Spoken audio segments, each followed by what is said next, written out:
Scaling tree trunks, crawling through trenches, even dismantling machine guns. It's all part of a day's training for these children. At a camp in Ukraine's Sumy region, they're getting lessons in military tactics and nationalist ideology. 9-year-old Kirilo has already learned to navigate the obstacle course and assemble a weapon, all with the goal of defending his country. От кого?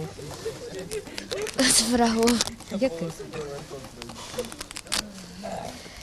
От всяких. The camp is run by members of the Azow regiment, formerly a right-wing volunteer battalion that's now part of Ukraine's National Guard. Many are servicemen who have returned from fighting Russian-backed separatists in the Donbass region. At the camp, parents think the fighters are well suited to teach their kids to both love and defend Ukraine. Этот лагерь – это для меня возможность того, чтобы мой ребенок научился быть самостоятельным, возможность того, чтобы я безбоязненно своего ребенка отправляла в школу, в магазин и в секции, которые он посещает. То, что мой ребенок вырастет, то, что он с 11 лет будет впитывать эту идеологию, в том числе идеологию азовскую, я только за. А что вы знаете об азовской идеологии?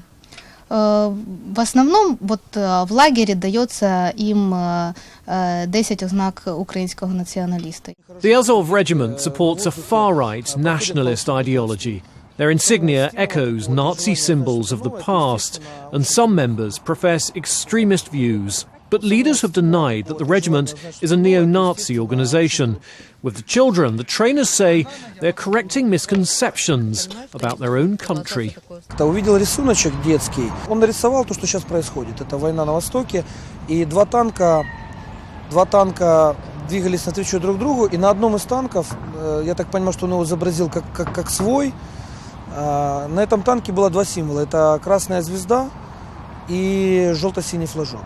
И как бы у ребенка, я так понимаю, просто хаос в голове.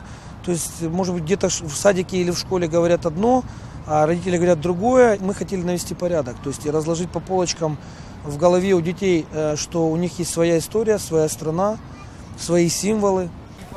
As they fill the children's heads with their teachings, there's also a strong emphasis on pumping up their muscles and showing them how to fight. Challenges like crawling through smoke-filled tunnels can be gruelling, but these boys and girls keep lining up for more. For many of the young trainees, practicing for war is just fun and games. They keep a safe distance, at least for now, from the all-too-real bloodshed, which has torn apart their country's east.